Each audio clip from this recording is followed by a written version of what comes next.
The identity that kept you safe destroys you. If you grew up in a home where your needs were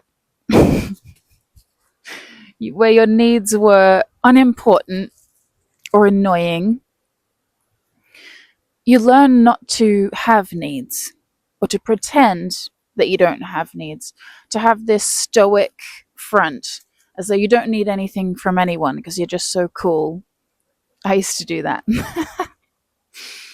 Because you learn that in some ways is easier than having a need and communicating a need and then having to go through the disappointment and the heartbreak of having that need ignored or shamed.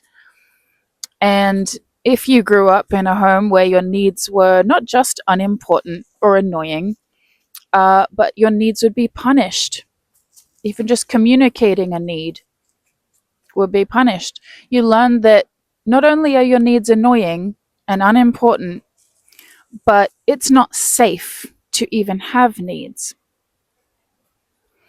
And this is when we first learn that abandoning ourselves is the safest option. We learn to make a career or a whole personality out of micromanaging the emotions of other people around us in order to prevent their emotional outbursts to keep us safe. And yet, even once we're out of that environment as adults, because that's what we grew up with, that's the kind of situation we're drawn to in the future. And I went into this in my last video, Wake Up Babe, It's Time for Your Identity Crisis. So I went into that in more detail in that video. But you adopt this false persona. And I'm not saying you're fake or anything like that, but it's just this persona that you adopt that keeps you safe in childhood. And yet, as an adult, holding on to this persona, this false identity, it's not who you really are. It's a survival mechanism. Holding on to this false persona as an adult will leave you feeling exhausted, drained, resentful, because you're still not having your needs met. They're still there, whether you pretend that you have needs or not. You still have needs, and that's okay. And so when we go through the process of a successful identity crisis, we identify these parts of ourselves that we have to let go of. But when you've lived in that persona for so long, it can be so difficult to tease apart the parts of yourself that are actually real from the parts that were introduced in order to keep you safe. And so I have some questions here that you can ask yourself that will help to start to illuminate and sharpen your discernment so that you can tell the difference between the two, so you can start to feel more yourself. And it might be a really, really long time since you felt like you were yourself. But it's safe. It's safe to be yourself now, right? Before we get into the questions, I want you to ask yourself, what is the cost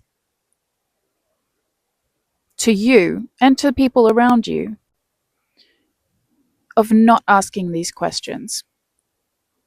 What is the cost long term?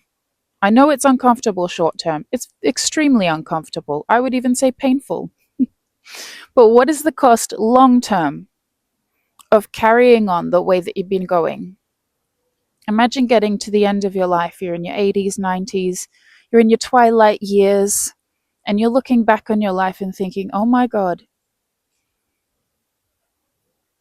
what have I done? I didn't show up as myself. I didn't take those little risks. I didn't start that YouTube channel that I wanted to do. Imagine how you'd feel. Would you look back on yourself and think, wow, I'm really proud. of the way I lived my life. I have no regrets. Or would you have that feeling of, that hollow feeling of regret when you know that you weren't being true to yourself? So ask yourself, what is the cost? How do you carve an elephant from a block of wood? You remove everything that isn't an elephant. So these are some prompts from my book, Awakening the Wild Woman, which you can download from my website. The first question: who taught me to be small or quiet? Now, when you're answering this, don't jump to softening the answer, protecting the person that made you feel small or like you couldn't speak up, um, reducing the impact that it had on you, making excuses. This isn't about blaming anyone, shaming anyone. It's just about you focusing on how you felt. That's it. Because I know a lot of you feel very guilty for saying how you felt because of the way someone else treated you. Like holding someone accountable is like kryptonite. And it was for me for a long time as well. I know, I get it. That's why I'm saying this.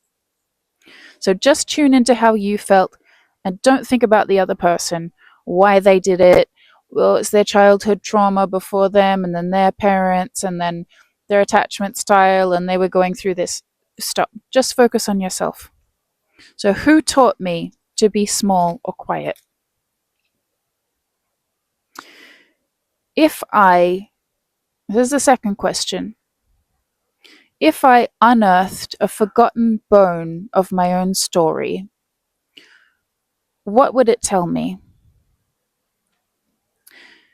When I was a little girl, I was, like most kids, very curious about everything and very playful.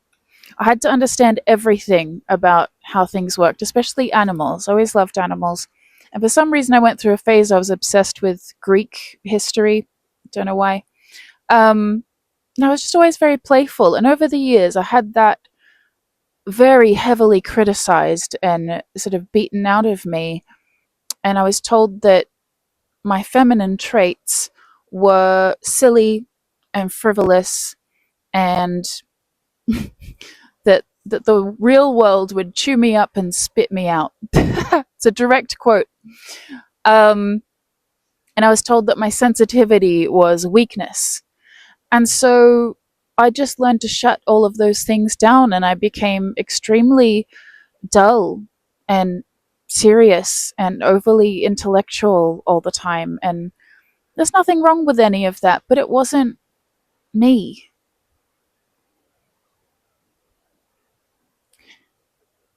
So the third question: how can I sing over the bones and breathe life back into the buried parts of myself? So when I became aware of this, all the things that I had suppressed in order to be acceptable, um, it took a number of years. It's not a quick fix. You're not going to have a solution overnight. You're not going to wake up tomorrow and be all happy and back to your old self. But bit by bit, once I became aware of it, I started remembering the things that I was curious about as a kid. And I thought, I'm going to learn how to forage for mushrooms. So I learned about chanterelles, where to find them, at the edge of a beech forest, how to identify beech leaves so I could find the trees, and then find the edge of the forest, maybe near a stream, and the chanterelles just grow like crazy in those places. And I would have baskets of them, and I would dry them, and I would use them in all my soups and stews, and they're just so delicious. And I started watching nature documentaries again. I started sewing again. I made this top recently. Isn't it cute? I know. And when I say the bones of your story, singing over the bones, that comes from this book, one of my favorite books ever. I'm going to read from it, read to you from it. so that some of these questions will start to make a little bit more sense. So let's go.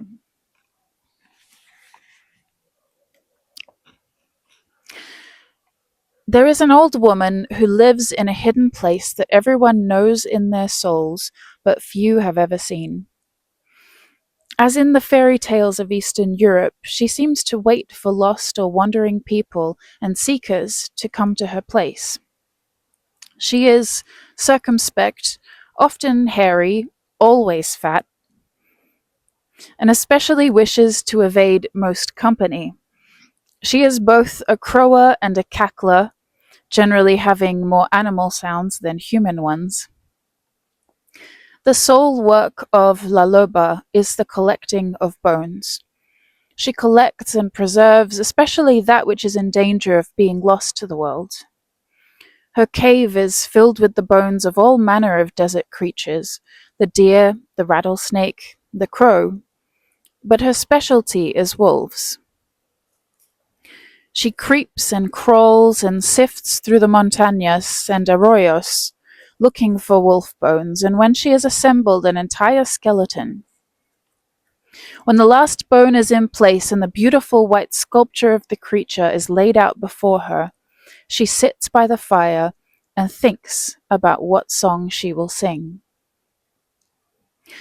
And when she is sure, she stands over the criatura, raises her arms over it, and sings out.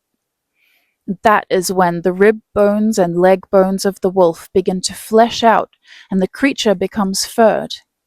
La Loba, the wolf woman, sings some more, and more of the creature comes into being. Its tail curls upwards, shaggy and strong.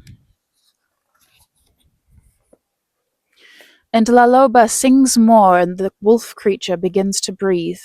And still La Loba sings so deeply that the floor of the desert shakes, and as she sings, the wolf opens its eyes, leaps up, and runs away down the canyon. And somewhere in its running, whether by the speed of its running, or by its splashing its way into a river, or by way of a ray of sunlight or moonlight hitting it right in the side, the wolf is suddenly transformed into a laughing woman who runs free toward the horizon. To sing means to use the soul voice. It means to say on the breath the truth of one's power and one's need. To breathe soul over the thing that is ailing or in need of restoration. That is singing over the bones. We cannot make the mistake of attempting to elicit this great feeling of love from a lover. For this women's labor of finding and singing the creation hymn is a solitary work, a work carried out in the desert of the psyche. And there's another little bit in here. This is our meditation practice as women. Calling back the dead and dismembered aspects of ourselves, calling back the dead and dismembered aspects of life itself. The one who recreates from that which has died is always a double-sided archetype. The creation mother is also always the death mother, and vice versa. Because of this dual nature, the great work before us is to learn to understand what about us and within us must live and what must die.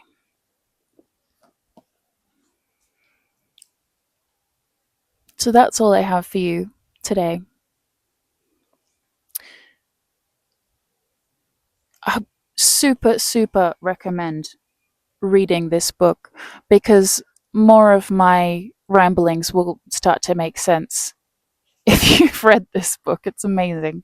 I love this book so much. One of my favorite stories in here is it's an old Eastern European story about Baba Yaga. It's amazing. I'll get into that in a future video if you're interested. Or even if you're not interested, I'm just going to make it anyway. All right. I will talk to you soon. And if you want more of those journaling prompts, the link is in the description.